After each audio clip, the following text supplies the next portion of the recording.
brindar com a sua palavra. Boa noite, queridos amigos.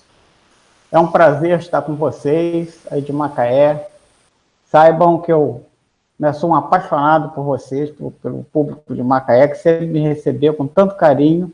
Sempre que a gente vai aí, é muito bom mesmo. Pena que a gente está distante, mas, de certa maneira, a gente procura estabelecer novos roteiros, novas formas de estar juntos, né? E nem todos os fatos que acontecem, há lado ruim e há o lado bom também.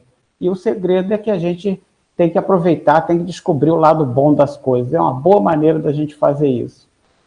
Pensamos hoje em falar sobre caridade. Eu observava a Christian falando aí, minha querida amiga, falando sobre a necessidade de manter a casa. E nós, quando ingressamos na doutrina espírita, nós olhamos para aquilo, para aquela maravilha que é a casa espírita, aquela maravilha que parece quando a gente está sentado no banco. A gente não vê o que passa por trás dos bastidores, o que passa por trás da preparação.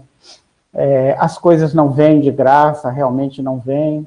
E toda casa ela é envolvida com caridade. Para fazer essa caridade, ela precisa mexer com uma série de coisas. E é realmente uma luta de toda casa. A gente anda por aí afora e toda casa tem as mesmas dificuldades, porque, na realidade, a gente está imerso no mesmo mundo, né, sujeito às mesmas coisas que o mundo, os apelos do mundo. A parte material, ela se faz presente sempre, muito embora o objetivo do Espiritismo seja o desenvolvimento espiritual, o crescimento do homem, nós não podemos deixar de olhar para o lado material. Lendo recentemente um livro de Richard Simonetti, como ele é conhecido, mas ele gostava de ser chamado de Richard. Quando ele vinha aqui à região, eu sempre andava com ele e ele sempre me corrigia, é Richard, não é Richard. Ele desencarnou há pouco tempo, nos deixou aí uma literatura vastíssima, vários livros, e um deles é O Clamor das Almas.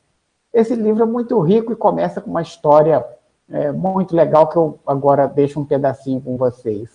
Acaso sou responsável pelo meu irmão?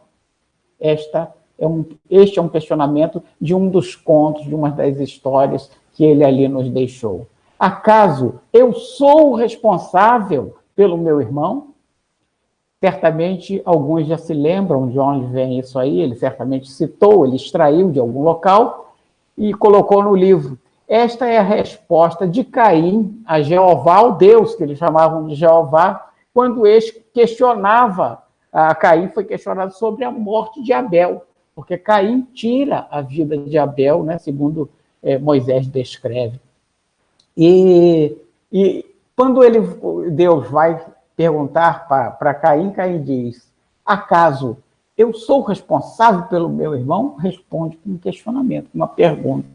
E nós somos responsáveis pelos nossos irmãos? Lógico, temos uma realidade bem diferente da de Caim e Abel, né? Bem diferente, porque sabe-se que, segundo as Escrituras, isso é uma história hipotética, uma história cheia de floreios, que a gente não pode levar ao pé da letra, mas sabe-se que Caim ele era agricultor, né? E Abel era pecuarista. Abel criava seu gadinho e Caim plantava. E fizeram uma oferenda lá para Deus, porque a Bíblia ela é muito materialista, essa visão materialista do homem, da felicidade pelo material, né? E está muito presente. E então, essa oferenda que fizeram a Deus, parece que Deus preferiu mais a oferenda de Abel, que era a carne. Acho que Deus gostava de carne naquela época, né? Então, Caim sentiu-se melindrado, né? E olha só como são. Parece que a gente não mudou muita coisa de lá para cá, né? Porque, embora essa seja uma história fictícia, Caim, de fato, o homem, Caim não existiu, o homem, Abel também não. Eles foram exemplos, essa comunidade, segundo Kardec nos coloca na Gênesis, foi o início de uma sociedade, mas não uma pessoa. Mas isso mostra que o sentimento humano não mudou muito. A gente ainda se questiona, se melindra com as coisas, com as escolhas, às vezes se sente preterido por alguém numa situação. Então, respondemos, às vezes, quando nos questionam sobre alguém que está do nosso lado, acaso eu sou responsável por você? Sou responsável pelo seu irmão? Todo mundo se acha responsável somente pelas suas coisas. Esse nosso lado materialista, que, embora a gente estude, esse lado materialista sempre nos chama para esses questionamentos e essas ações realmente impensadas. Edward Norton Lawrence foi um cientista norte-americano ali pelos anos 70, né, 60 e 70. Estava trabalhando para o governo dos Estados Unidos com a incumbência de desenvolver algo que prevesse o tempo, porque as costas dos Estados Unidos, tanto a leste quanto a oeste, eram assoladas por furacões, ventanias, e isso causava muita destruição, e ele precisava estudar mais, os cientistas precisavam, no caso ele foi incumbido de um desses estudos, descobrir um meio de prever os furacões. Passou o tempo e tal, e o governo começou a cobrá-lo, e ele nada de apresentar resultado, até que um dia ele saiu com essa máxima: pode o bater de asas de uma borboleta na selva amazônica desencadear um furacão na costa dos Estados Unidos. Né? Querendo dizer que os sistemas estão todos interligados, os sistemas físicos, o sistema ecológico, neste caso, né, a ecologia falando mais alto, eles são todos interligados. Algo que se faça aqui, ele vai repercutir acolá, sem sombra de dúvida. Então, ele não foi capaz de trazer, elucidar nada sobre isso. Bom, aí, Richard Simonetti conta uma história dele expondo, uma das exposições dele.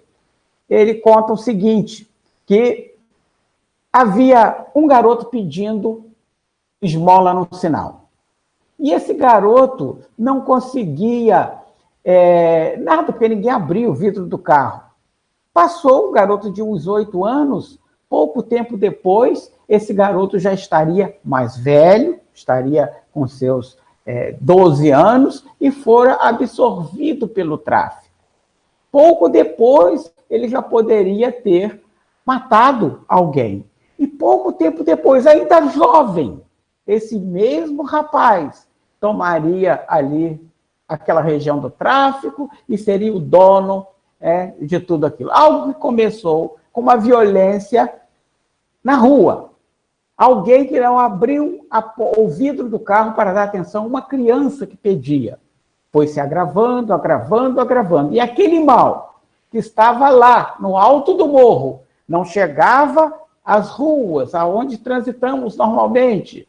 Esse mal foi se agravando, até que piorou a tal ponto que atingiu a todos, inclusive aqueles que aparentemente eram inatingidos, né, por isso aí. Algo que começou pequeno foi se agigantando e terminou por algo muito maior.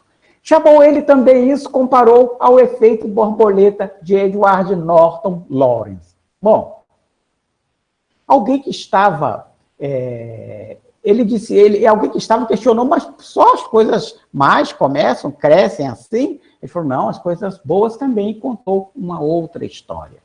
Disse que havia um garoto se afogando na piscina, um local muito frio, e o garoto, uma casa grande, abastada, pulou, naturalmente sentiu-se mal, começou a passar mal e afogar-se. E um outro menino, um pouco menor, que estava à borda da piscina, passando, filho do caseiro, salta sem questionar nada e vai salvar o garoto. Quase se afoga também, mas consegue salvar o garoto. O dono da casa chegou muito feliz por seu filho ter sido salvo, né?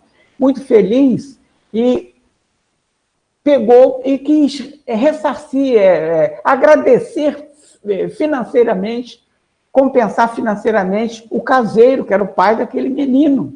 O que seu filho está precisando? E ele disse, não, meu filho não precisa de nada, nós trabalhamos para o Senhor, nós somos pessoas felizes, então temos o bastante, nós não precisamos de nada, mas eu quero agradecer, eu quero pagar esse menino.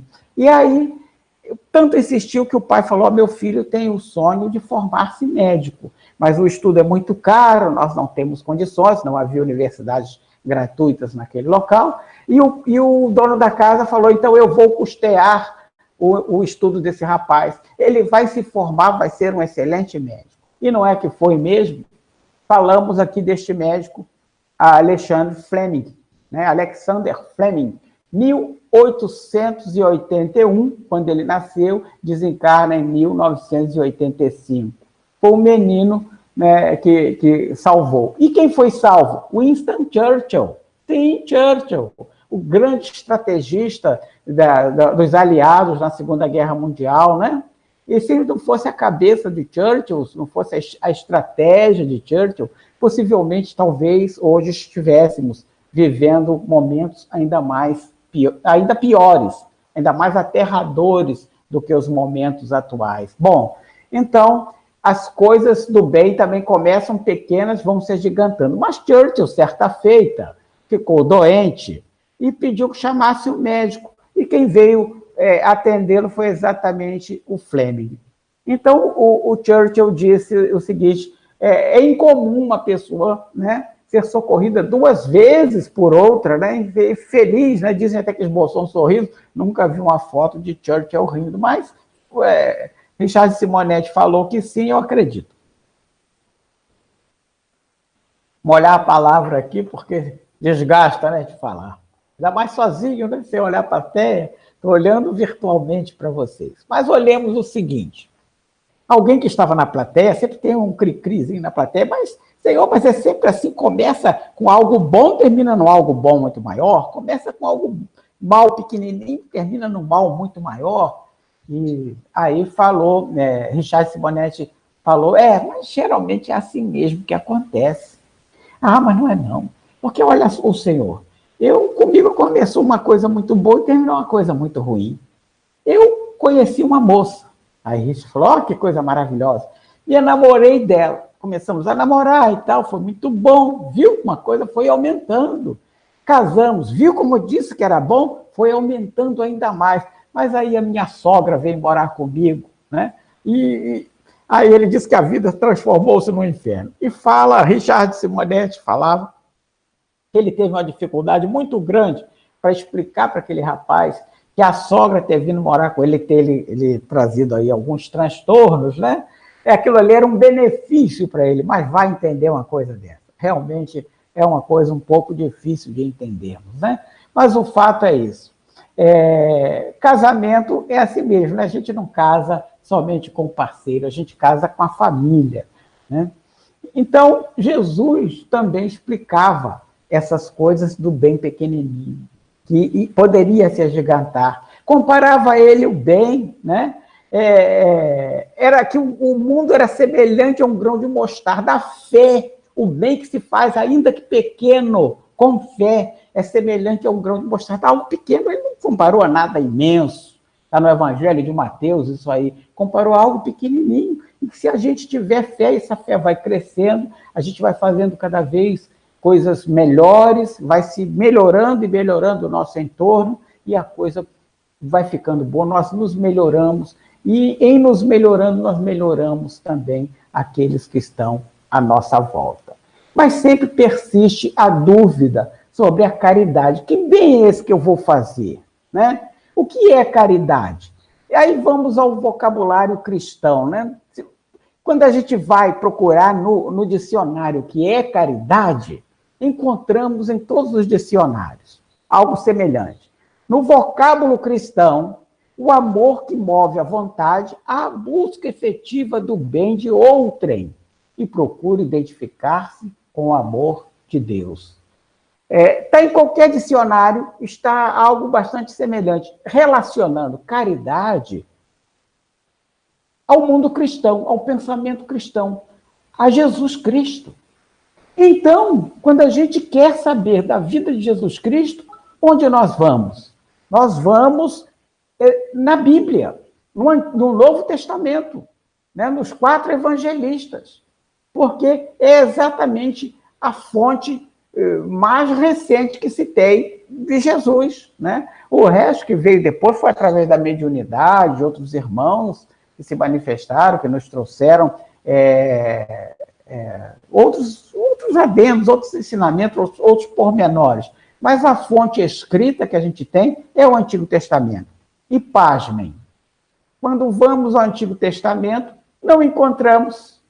Onde está Jesus? Onde está a palavra caridade?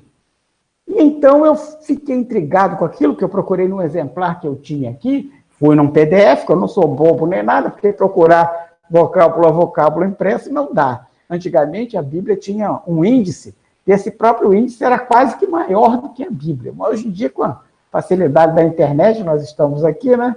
A gente não precisa mais passar por esse transtorno todo de procurar nos índices, né? Então fomos no PDF procurar a palavra caridade. Cadê? Não tinha.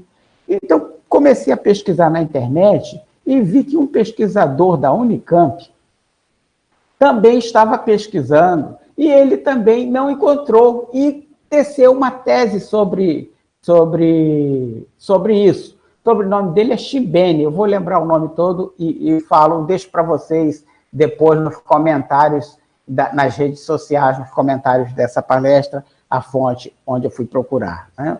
É professor da Unicamp.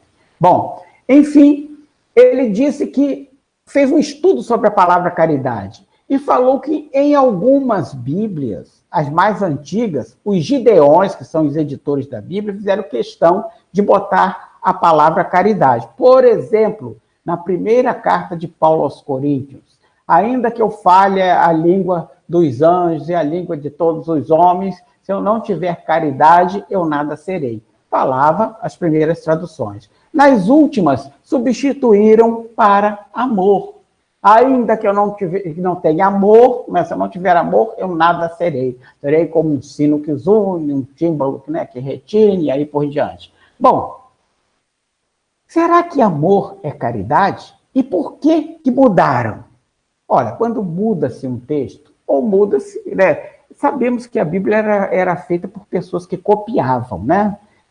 Copiavam, e aquelas cópias de cópia em cópia, talvez um daqueles copistas pudesse não ter sido muito fiel, ou achasse mais bonita uma palavra, ou ainda nas traduções, pelos idiomas terem suas dificuldades, não ter uma palavra adequada para substituir, substituíram por uma parecida, mas que não era a mesma coisa. Ou ainda pior, ou talvez por interesse mesmo, né?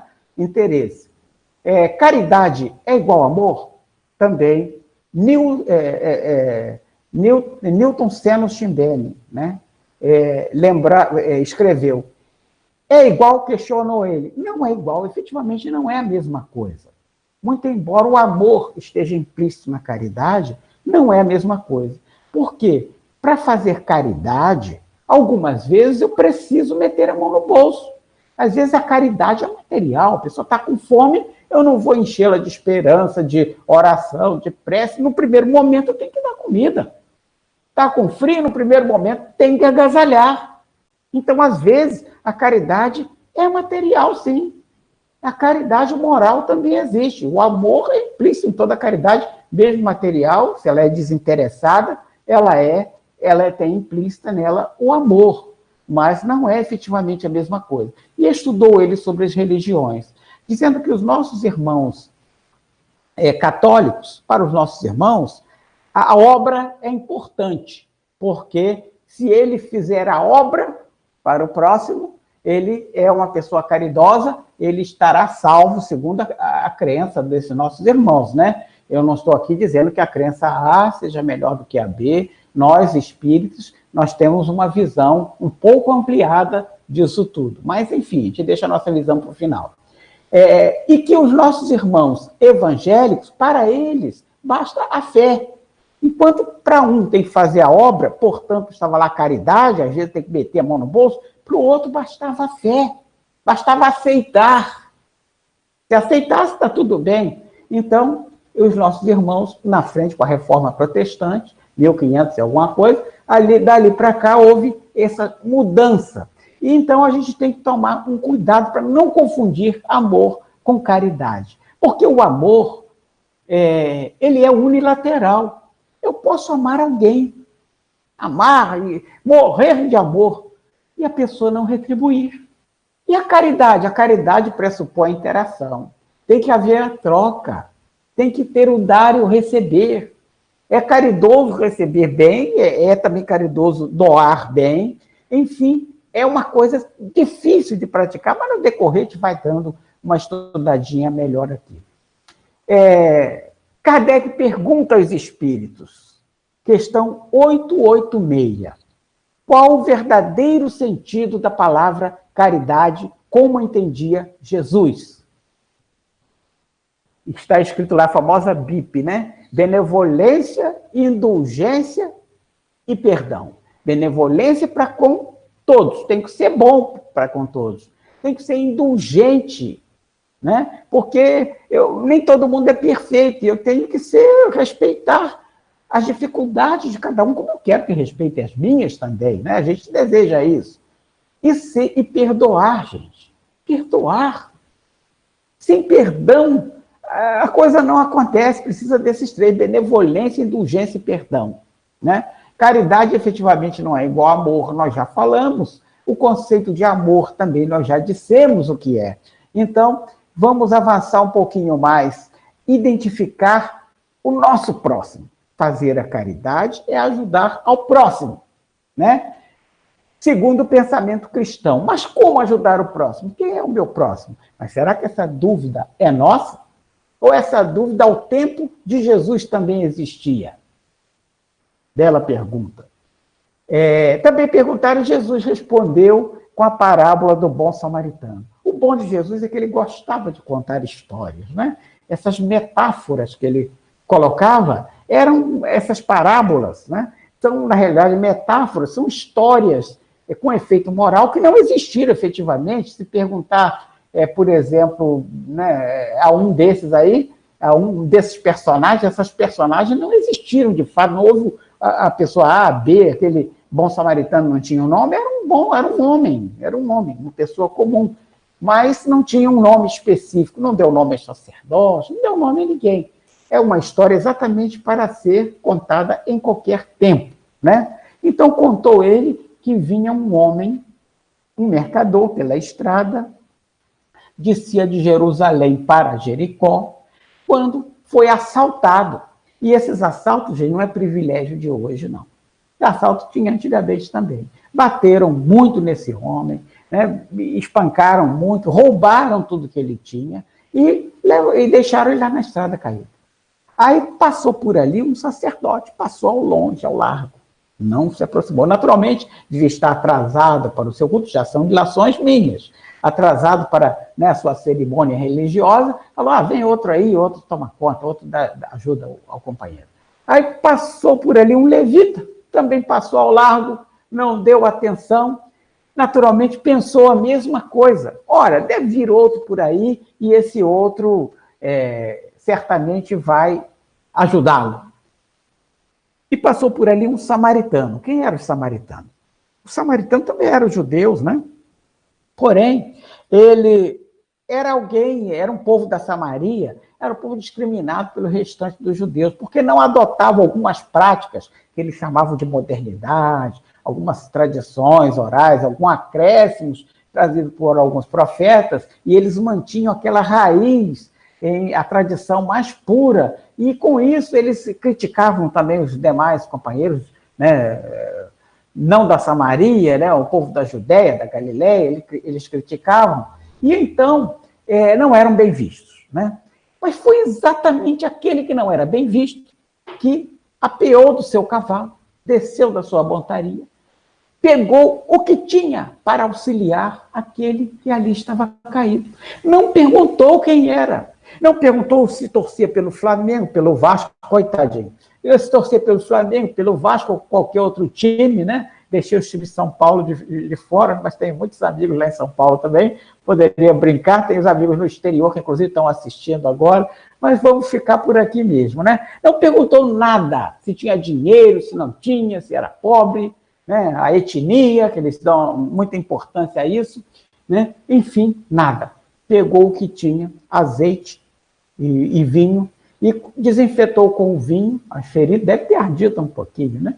Untou com azeite, que era um tratamento, aliás, muito comum na época, e levou aquele moço em viagem na sua montaria, foi ele a pé puxando o animal, e deixou numa estalagem, recomendando ao estaladeiro que, se o dinheiro que ele deixara também para pagar não desse para cobrir a despesa, quando ele voltasse da viagem, passaria ali e pagaria o restante. Olha só, o próximo para ele foi aquele que estava caído. Quem é o próximo para nós? Será que é alguém que está agora agonizando no outro lado do mundo?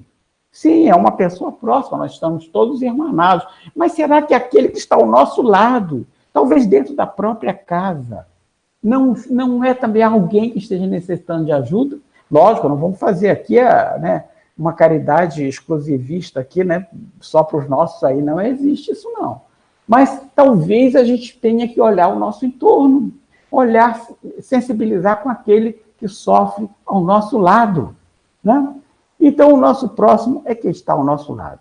Mas quando vamos despertar para a caridade? Será que a gente desperta assim, num estalar de dedos, de uma hora para outra? Não, não é assim que se faz. Não é assim que se desperta. Ou sim, há pessoas que se sensibilizam mais facilmente com os outros. Há pessoas que até derramam lágrimas, mas não têm a coragem de meter a mão no bolso quando é necessário, né? Dizem que espírito é assim. Tem 2 caranguejos morando, um em cada bolso, né? Aqui na nossa região é siri, né? Por aí é caranguejo, alguns botam escorpiões, mas tem 2 peçonhentos, né? Vamos botar o peçonhento do escorpião, que é peçonhento, um em cada bolso, e aí não mete a mão no bolso só em extrema necessidade. Então é isso aí exatamente que a gente tem que combater todos os lados. Se sensibilizar, se tocar, se condoer com o outro, a gente tem que fazer, mas também tomar as atitudes, porque não adianta simplesmente a gente sentir. Tende cuidado em não praticar as boas obras diante dos homens, para serem vistas, pois, do contrário, não recebereis recompensas do vosso Pai que está no céu.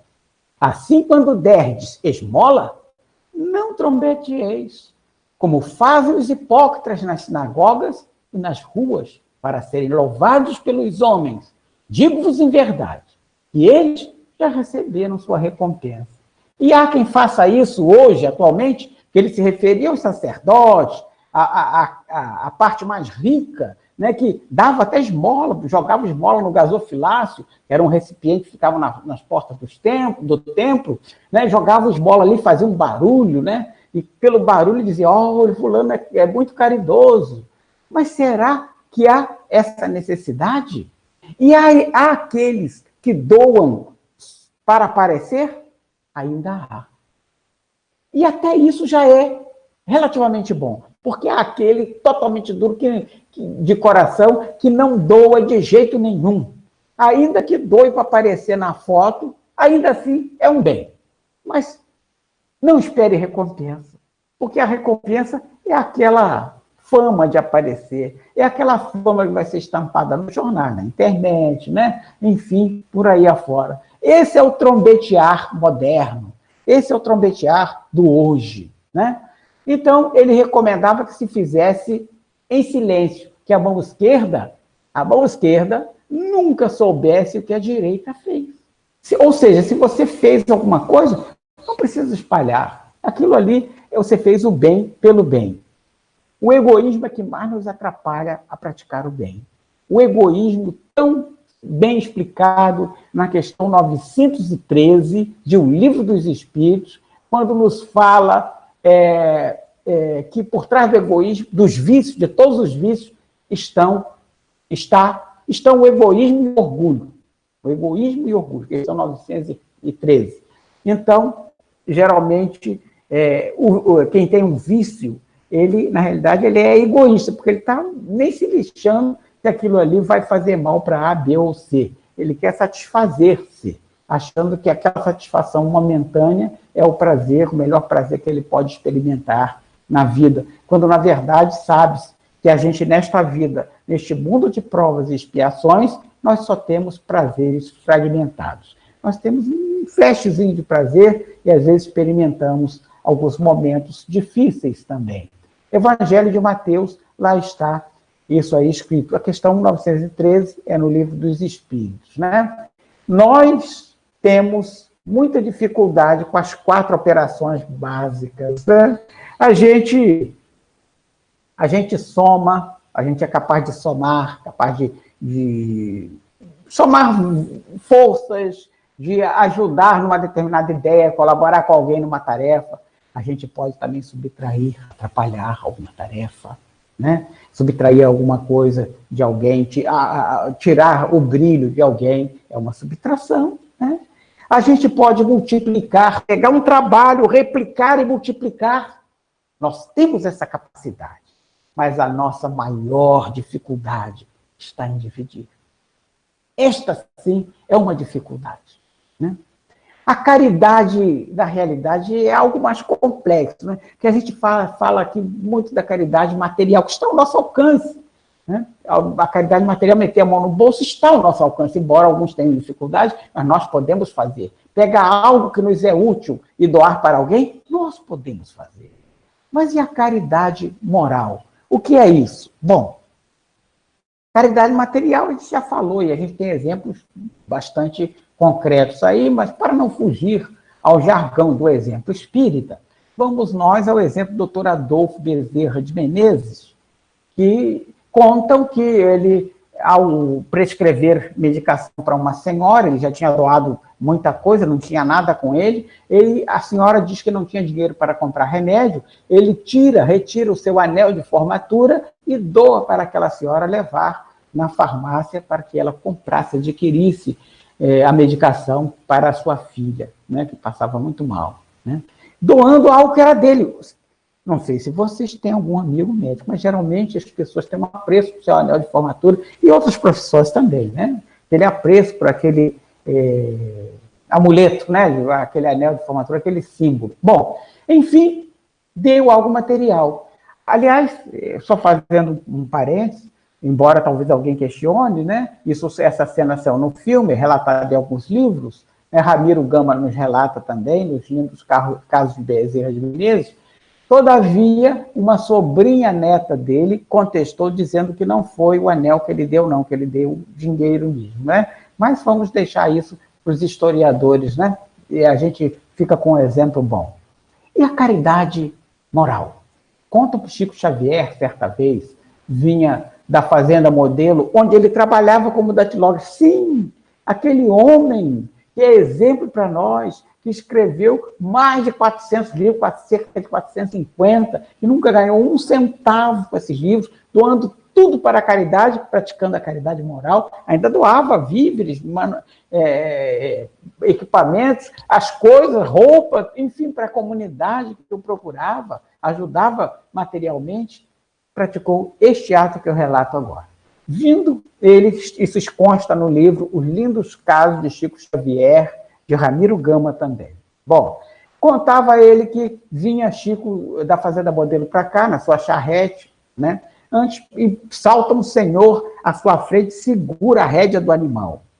Antes, porém, dias anteriores, antes desse desfecho, Chico fora procurado por um grande orador de São Paulo.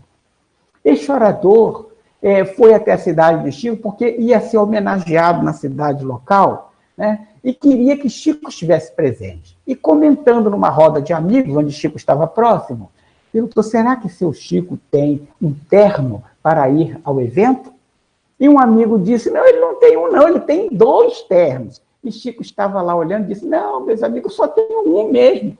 O outro, entrou alguém lá em casa que estava precisando mais e levou o terno. Quando eu vi, já tinha sumido. E ele, alegre, rindo, contando essa história, os amigos ficaram indignados. Mas, seu Chico, como pode?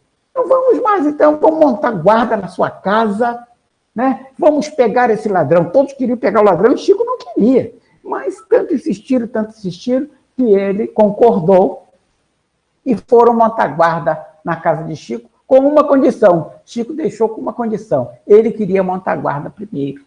E olha só, dizem que Chico não conseguiria tomar conta de 2 tartarugas. Uma era capaz de fugir, né? Ele era muito calminho, né? E Chico foi montar guarda. Os amigos foram dormir, no dia seguinte chegaram lá e aquele terno que deixaram de chamariz já não estava. não tinha sido subtraído o ladrão, então ele pegou, foram chamar Chico. E Chico, mas como é o ladrão entrou? Ah, eu cochilei. Cochilou nada, ele viu o ladrão entrar, viu o ladrão pegar. E voltando à Fazenda Modelo, ele voltando de charrete, dias passados, aquele moço pula na frente do animal e chama, seu Chico, preciso muito falar com o senhor. E Chico o conhecia, era conhecido da cidade. Eu preciso muito, seu Chico, fui eu que peguei um daqueles ternos, seu Chico. Eu peguei primeiro, entrei na sua casa, peguei o primeiro, meu filho, você precisava mais do que eu quase não uso terno, meu trabalho não precisa de terno, fica para você. Mas, seu Chico, eu estou muito arrependido, seu Chico, eu fui lá e peguei o segundo. Ah, meu filho, mas eu não uso terno, deixa aquele terno para você, fica para você também, vai com ele. Aí, seu Chico, mas eu me arrependi muito quando eu botei a mão no bolso desse segundo terno, e puxei de lá um bilhetinho, onde estava escrito assim, vá com Deus, meu irmão. Olha a caridade de Chico. Não só perdoou aquele moço, como ainda disse para que ele fosse com Deus. Desejou a ele tudo de bom. E aquele homem foi. De que adiantaria prejudicar a imagem daquele moço na cidade? Ia resolver o quê? Ia tirar a chance daquele moço de prejudicar, de se recuperar perante aqueles outros, de deixar de praticar esses atos impensados. Lógico que quando a gente observa um mal, está lá no Evangelho segundo o Espiritismo, que esse mal, a gente denunciar, a gente tentar impedir de provocar um mal ainda muito maior, é um dever nosso, que a gente está intervindo no mal ainda muito maior. Mas nesse caso, que não levaria a nada, a não ser prejudicar a imagem de alguém, isso sim é um exemplo fora do comum de caridade moral. A importância das pequenas tarefas. Temos que fazer as pequenas tarefas, e esse relógio corre, quase que não me deixa fazer tarefa nenhuma. Mas olha só, as pequenas tarefas, os apóstolos queriam fazer as grandes tarefas. Achavam que Jesus estava pregando muito devagarinho só para aquele povo ali da Palestina, queriam ir para além, queriam pregar para os gentios, né? Enfim, procurar aquelas pessoas mais difíceis, mas Jesus disse não. Está lá no Evangelho de Mateus também, né? Jesus enviou seus 12 apóstolos, depois de lhes haver dado as instruções seguintes: não procureis os gentios, não entreis nas cidades dos samaritanos, e diante e busca as ovelhas perdidas da casa de Israel. Por que ele disse isso? Por que ele disse?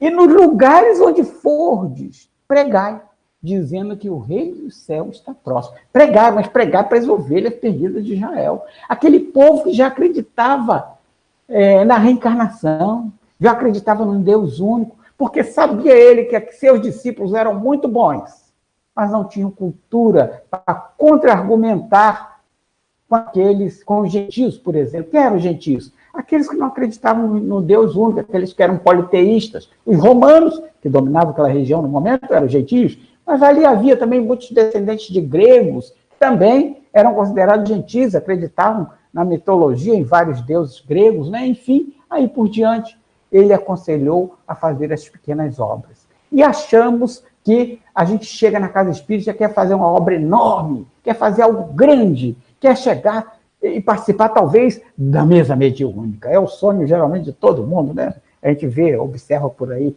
todo mundo não, há exceções. Mas a gente observa uma grande maioria de irmãos nossos achando que talvez fazer palestra, talvez participar de mesa mediúnica. Eu costumo dizer que a melhor mesa que tem é aquela da nossa casa, bem servidazinha, para a gente jantar com a família, aquela sim é boa. A mesa mediúnica é um trabalho da maior seriedade, da maior importância, mas todo trabalho na casa espírita é importante. Aquele que recebe o irmão na porta é importante, aquele que varre o chão da casa, aquele que arruma as cadeiras da casa, aquele que cuida do som da casa, aquele que liga para o palestrante para ver se o palestrante tem alguma dificuldade, aquele que seleciona as coisas nos departamentos, nos diversos departamentos, no doutrinário, no mediúnico, enfim, no SAPS de assistência da casa, toda casa tem sua parte assistencial, todo trabalho é importante.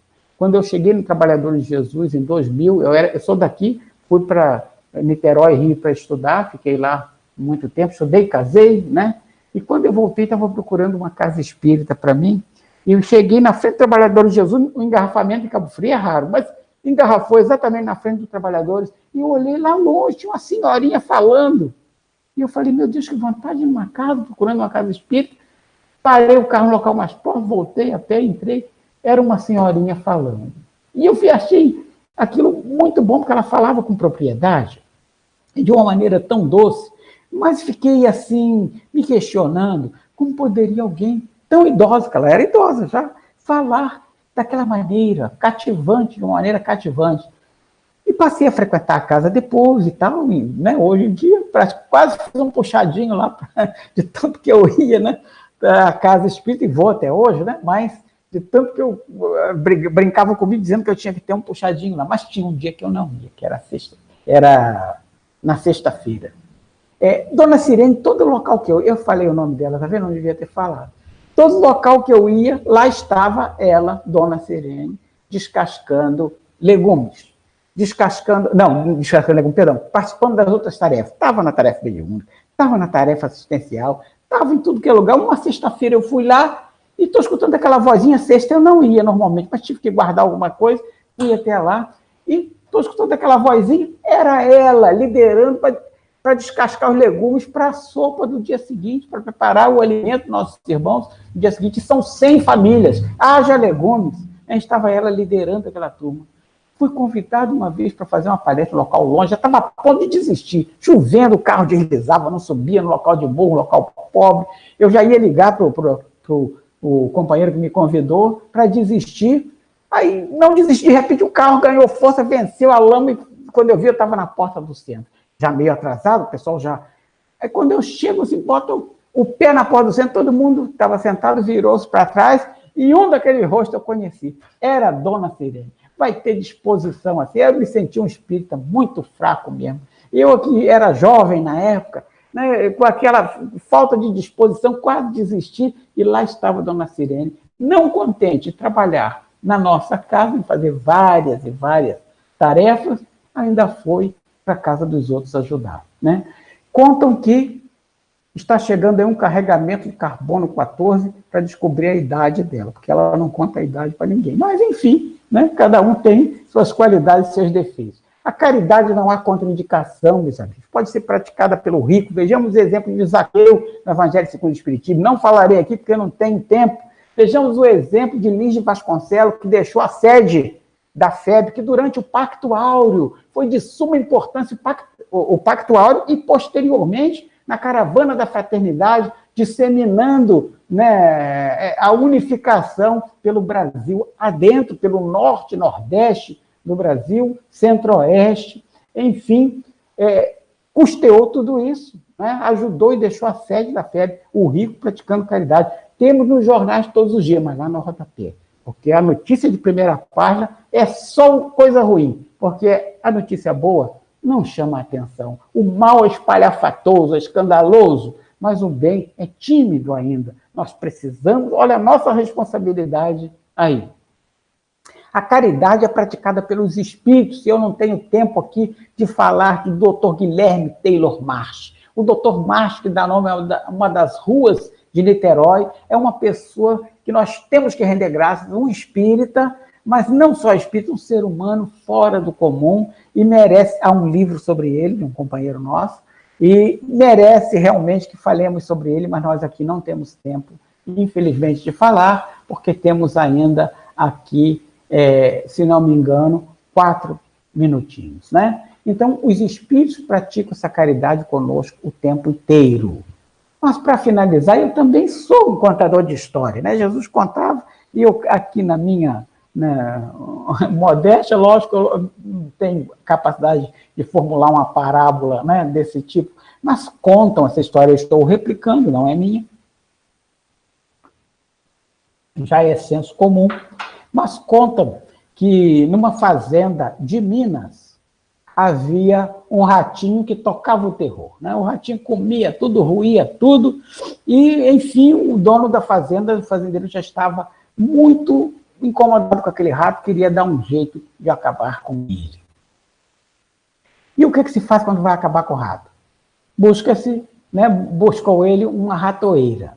As ratoeiras de hoje é aquela que uma bola que pega o rato e mata, coitado, às vezes corta até o bichinho no meio. Mas a ratoeira de antigamente, a ratoeira de roça, era uma que era um assalpão. O rato ia comer uma isca e tal, armava-se uma isca bem gostosa, o assalpão pegava, ele ficava preso naquela caixa, era uma caixa, botava-se a caixa no meio do terreiro, toda casa de roça tinha um terreiro, onde socava-se feijão, enfim, milho e outros cereais, era ali, amendoim, né, naquele arroz, no terreiro. E servia também para a criançada brincar. Botava ali no centro daquele terreiro esse assalpão, né, essa gaiola, essa ratoeira, que mais parecia uma gaiola, um assalpão, e botava-se à frente um gato, escolhia-se o melhor gato da fazenda, mas vai que o gato não esteja muito disposto naquele dia, armavam-se de porretes, né, de varas e tal, em volta as pessoas, e ficava ali. Se o rato escapasse, o que se fazia? Pegava-se e batia-se no rato. Devo lhes confessar que eu nunca consegui acertar rato nenhum, eu era muito ruim disso, matar bicho, nunca matei bicho nenhum, eu tenho realmente um problema, sempre tive, né, com isso, nunca fui afeito a isso, né? Bom, não cabe aqui, mas há história sobre isso aí que a gente coloca nas palestras, mas não cabe aqui. Enfim, aproximaram-se da ratoeira. Foram abrir tal, todo mundo próximo, o fazendeiro, sua esposa, e quando abriram, não saiu rato nenhum. Dali saiu uma cobra e de um golpe morde o pé da dona da fazenda. Essa dona caiu doente, mas eu matei a história porque eu não contei a história toda. No início, quando o cara chega com a ratoeira, o que aconteceu? O rato ficou assustado, foi pedir auxílio aos bichos da fazenda.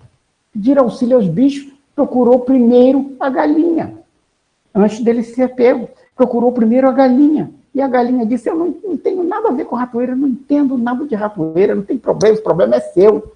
Foi procurar o porco disse a mesma coisa, eu não tenho problema nenhum com ratoeira, esse problema é seu. Foi procurar a vaca disse, eu não entendo nada de ratoeira, eu só vivo pastando e tudo, não tem problema nenhum com isso, esse problema é seu, resolva você. E nesse dia, lá estava, achando que tinham pego o rato, quando abriram era uma cobra. E essa cobra, num bote, pega o pé da dona da fazenda. E ao pegar, a dona caiu doente. E quando cai doente, gente, na fazenda, para curar, tem que dar uma comidinha bem de acordo. E sabe a comidinha que deram? Boa, canja de galinha. Lá se foi a galinha, que não tinha nada a ver com o problema do rato. Aí quando está doente, está na roça, as pessoas vão visitar. E vão exatamente na hora do almoço, né? Aí aquelas pessoas chegando, o que vai se fazer? Vão matar um porco. Foram lá, mataram o porco não tinha nada a ver com o problema do rato, e acabou, né, indo para alimentar a família por causa do problema do rato. E aí a senhora foi melhorando, e no final ficou boa. O fazendeiro queria comemorar. O porco não dava mais, né, para fazer, tinha que matar um animal maior. Vamos matar a vaca. Mataram a vaca para fazer um churrasco. E a vaca, que não tinha nada a ver com o problema do porco, também foi sacrificada pelo problema do porco. E nós? O que acontece conosco? Acaso sou responsável pelo meu irmão? Acaso o problema do meu irmão vai repercutir em mim? Será que aquele problema que hoje é só dele vai me atingir? Ainda que não atinja. Sou, sim, responsável pelo problema do meu irmão também. E hoje nós vivemos um momento, uma capacidade ímpar de testar isso. Nós estamos num momento de reclusão, de quarentena, onde tem alguns condição de manter sua família e outros perderam seus empregos. Nós precisamos, mais do que nunca, né, unir forças para vencer essa etapa, unir forças contra a ignorância, não disseminar notícias falsas, procurar ajudar. Se não dá para ajudar, cale-se. É a melhor coisa a fazer. Se eu não posso ajudar, vou me calar, pelo menos não atrapalho, mas procurar ajudar. Cada um tem seus talentos. Usar os seus talentos. E eu lembro mais uma vez da primeira carta de Paulo aos Coríntios, onde ele falava da caridade. Ainda que eu fale a língua dos homens e dos anjos, se eu não tiver caridade, serei como bronze que soa ou como sino que retine. Mas ao final, é um pouco maior, abreviando, ao final, agora, pois, permanecem a fé, a esperança e a caridade. Mas destas três, a maior dela, meus amigos, é a caridade. Muita paz, meus irmãos. Christian, Carla, minha querida Cris.